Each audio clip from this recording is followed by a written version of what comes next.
Gustavo, responde pra mim.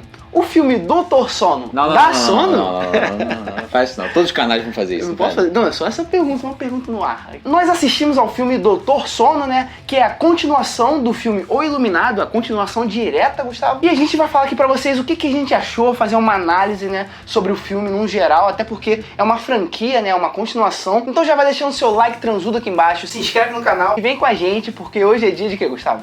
Doutor? Esse vídeo aqui vai ser sem spoilers, só que mais pro final dele a gente vai fazer uma parte com spoilers, onde a gente vai avisar que a gente vai falar. Pode deixar. Que é necessário para alguns argumentos meus. Sim. Nosso querido Mike Flanagan tá dirigindo esse filme, né? Até porque o Kubrick não pode dirigir, porque o Kubrick não está mais entre a gente. Então o Mike, ele tem uma responsabilidade maior do que a responsabilidade que o Kubrick teve. Com certeza. Por quê? O Kubrick, para dirigir o Iluminado, ele tinha uma responsabilidade com os fãs do nosso Stephen King, que é o cara que escreveu o Iluminado e Doutor Sono. Já o Mike, ele tem uma responsabilidade com o público do Stephen King e com o público principalmente do Kubrick, né? Exatamente. Principalmente que eu digo por quê? Porque a mídia é a mesma que a do Kubrick. E outra coisa, né? Assim, lógico que o livro fez muito sucesso, mas o filme é considerado por muitos melhor, inclusive, do que o livro. Agora, essa questão que eu botei aqui no ar, em relação a respeitar o público do Kubrick ou do Stephen King, ele consegue muito bem respeitar o público do Stephen King. É uma história que era muito mais fiel do que o Iluminado foi, né? Já o público do Kubrick, eu acho que vai ficar dividido. Até porque ele tenta respeitar muito mais o público do Stephen King.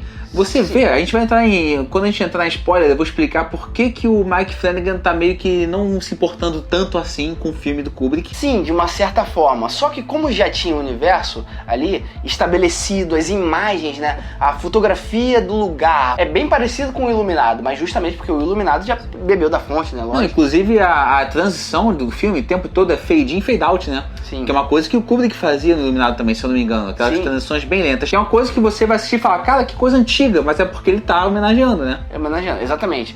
Tem várias coisas no filme que tentam homenagear o universo do Stephen King que ele criou em torno de O Iluminado, né? Uma delas, por exemplo, que eu acho que até bebe da fonte do próprio filme O Iluminado, é a trilha sonora, né? A trilha sonora de O Iluminado, ela é bem exagerada, mas exagerada de propósito, né? Calafriesca. Sim, te deixa nervoso e tenso com as coisas que estão acontecendo. Às vezes não tá acontecendo nada de tão importante em cena, só que aquela trilha sonora te incomoda muito, sabe? Incomoda no bom sentido que eu tô querendo dizer, né? E esse filme, ele traz a mesma coisa, a mesma essência, sabe? Que a trilha sonora traz também em Iluminado, traz também em Doutor Sono. Ele procura ser bem independente do filme mesmo, justamente porque é o seguinte, começa o filme lá, Doutor Sono, com o Danny Boy pequenininho. Sim. E logicamente não é o mesmo ator. A atriz que faz a mãe não é a mesma atriz, apesar de ser muito parecida, né? Eles fazem uma coisa bem própria deles ali. Sim. O que vai causar, assim, estranhamento em muita gente, principalmente em certos pedaços que com spoiler eu vou entrar. Mas em compensação, tem algumas cenas. O Iluminado, esse universo do Iluminado é muito questão de corredor, né? Sim. Assim, tem muito corredor no Doutor Sono, porque o Danny agora trabalha ali no hospital. De pessoas em fase terminal da vida. Aí tem o lance do gato, né? O gato, tem um lance ali com o gato que vocês vão entender. É um corredor aquela cena.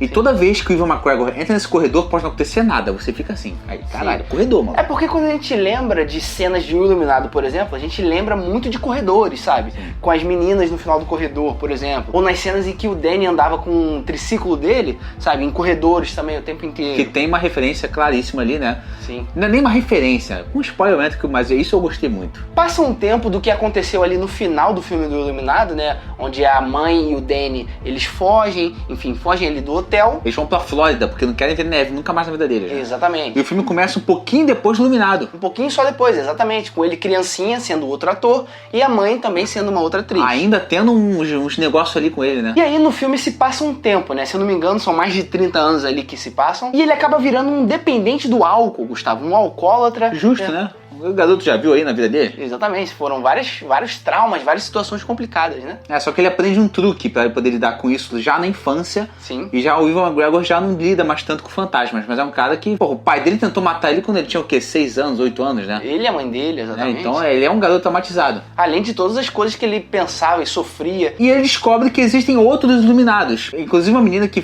co-protagoniza o filme com ele também. Exatamente, né? Na verdade, esse filme ele expande essa questão das pessoas iluminadas, né? O Danny é um deles, né? Vocês já sabem, pelo filme do Iluminado. e agora em Doutor Sono temos outras pessoas, e ele expande de uma forma muito abrangente, na verdade, né? Temos aí no filme agora vários pontos, Gustavo, núcleos diferentes de pessoas iluminadas. E depois desses dois núcleos também, tem a Rebecca Ferguson lá como uma vilã. Sim. No Chapeuzinho. Claramente é uma vilã, ela não tem lado, ela não tem contexto, ela é uma pessoa do mal. Exatamente. O jeito dela falar, ela fala, ora. Ninguém fala assim, mas ela é uma vilã que fala assim. Well. Well, hello there. Ela tem um bordão, né? Sim. Sempre que ela encontra alguém, ela fala. E pra você entender o que ela quer, eu acho que é melhor ver o filme, né? O Jonatas gostou mais do que eu do filme. Sim, de fato, porque assim, é um filme que é muito injusto, na verdade, você comparar com o primeiro, até mesmo pela época que foi lançado, né? Quando a gente tem momentos históricos, por exemplo, e saem alguns filmes, as pessoas associam esses momentos ao filme, sabe? Então a gente está em momentos completamente diferentes dos anos 80, sabe? Em situações diferentes.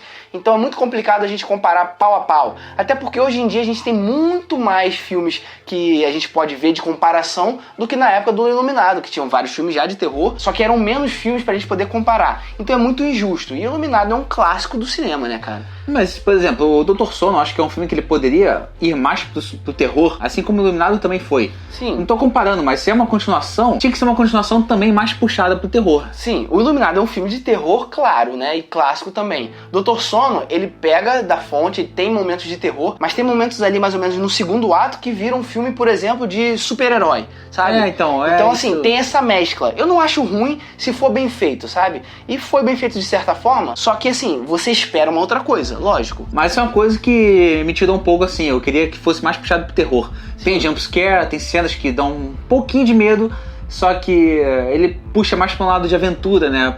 Puxa mais para um lado dramático muitas vezes, inclusive o alcoolismo do Ewan McGregor é muito bem retratado. Os problemas do alcoolismo ali são muito bem realistas. Até porque o Jack Torrance também tinha problemas de alcoolismo, então ele se associa ao pai de certa forma, sabe? Eu acho engraçado, né? Porque diferente de você, eu acho sim que esse filme bebeu bastante da fonte do Iluminado do filme, sabe? Não só do livro. Ah, sim, ele bebeu, só que ele e homenageou muitas vezes, inclusive. Não, sim, mas o que eu quis dizer é que ele não se prende ao filme. Ele, por exemplo, ele bota uma outra atriz fazer a mãe. Ah, sim. Bota um outro ator fazer um tal cara ali, entendeu? Ele faz umas paradas ali que... Em vez de ele pegar um CGI e botar ali que de repente ficasse até meio esquisito, ele bota escala dos atores. Eu concordo que homenageia muitas vezes, inclusive tem uma cena ali do Ewan McGregor que tá fazendo uma entrevista com um cara, quase que uma entrevista de emprego, que o lugar parece a mesma sala que o Jack fez a entrevista pro hotel. Exatamente. É uma referência, é uma homenagem ao filme, claramente. Isso é uma homenagem que eu achei muito boa, muito legal. Mas o Ewan McGregor tá muito bem, a atriz que faz a Abra também é uma atriz muito boa que a gente não conhecia, né? Sim, muito boa, verdade. Mas esse filme é muito filme de atmosfera também, né? Climática, uma parada que ele é lento, sim. O primeiro filme também é lento, mas eu não gosto nem de falar primeiro filme, porque assim é uma sequência, só que são anos depois, né? Ele tem um ritmo que é o único ritmo, né? Quando ele vai pro terceiro ato, o ritmo dá uma acelerada, só que esse ritmo ele é lento porque ele quer criar atmosfera ali.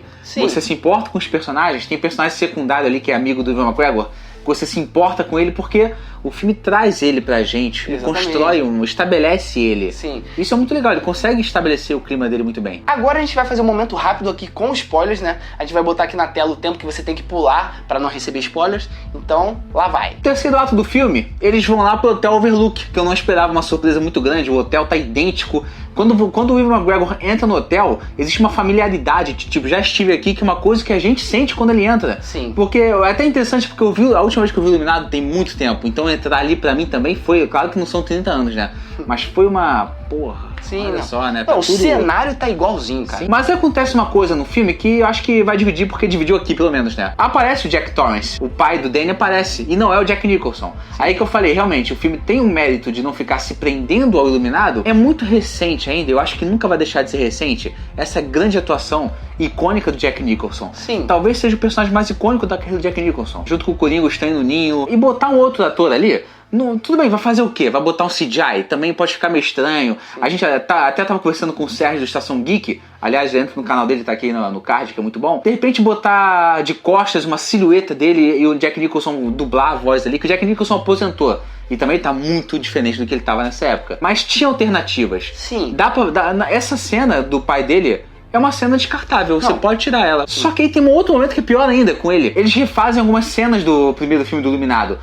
Como eu falei, as gêmeas não tem mais aquela idade, elas estão adultas, elas botam outras atrizes gêmeas ali, que ainda são icônicas também. E não tem nenhum problema, não tem elas nenhum, ali, A né? velhinha também, uma outra atriz, logicamente, e aliás a maquiagem tá até melhor, igual, né? muito igual. Tá igual também. Só que aí, pro outro lado, depois eles refazem uma cena clássica do primeiro filme, que é o Jack Torrance com o machadinho atrás da mulher, né? Ali naquela escadinha até, tô mostrando a cena original aí agora. Eles refazem essa cena com os atores novos. Pra quê? Uma coisa é botar a cena do uísque ali, botar o Jack Nicholson, o cosplay ali, outra coisa é... Se já reciclou uma cena antiga, por que não faz de novo? Já bota de novo? Sim. Tudo bem, direitos autorais de Jack Nicholson, é a cara dele que vai estar ali. Não bota essa cena, então. É um flashback, ele não precisa estar ali. Lembrando, pessoal, que a gente tá falando aqui de uma forma muito pessoal, né? Pra mim não fez tanta diferença isso, mas eu entendo o que ele tá falando, eu concordo até de certa forma, só que não me tirou do filme, entendeu? Mas fica meio cosplay, entendeu?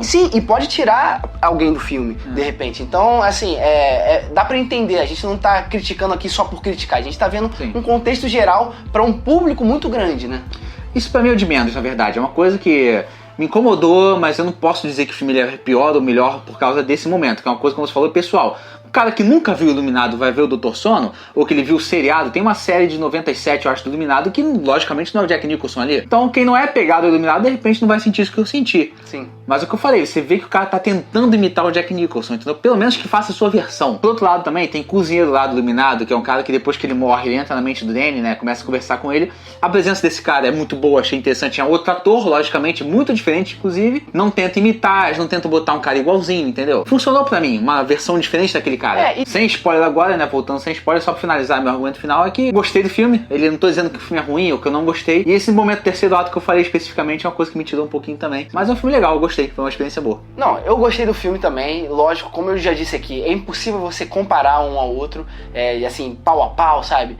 Você tem que entender que é uma continuação daquela história. Então se você for de peito aberto nesse sentido, você vai gostar do filme. Você não vai sair, meu Deus, é o melhor filme do ano. Mas você vai gostar, você vai entender que uma continuação fez sentido, até, né? Tipo, não é aquela continuação que não poderia existir. Fez sentido, até porque na obra original também tem essa continuação, né? Mas e você, hein? O que você espera pra esse filme, né? Se você ainda não assistiu, deixa aqui embaixo nos comentários pra gente saber a sua opinião. E se você já assistiu, deixa aqui embaixo nos comentários também pra gente ver se bate com a nossa opinião, ver outras opiniões aqui das internet. Então é isso, não esquece de deixar aquela martelada no like aqui embaixo pra ajudar a gente na divulgação desse vídeo. Machadada. Se inscreve no canal pra poder continuar acompanhando vídeos como esses, porque a gente faz críticas aqui com frequência, né? Críticas de filmes.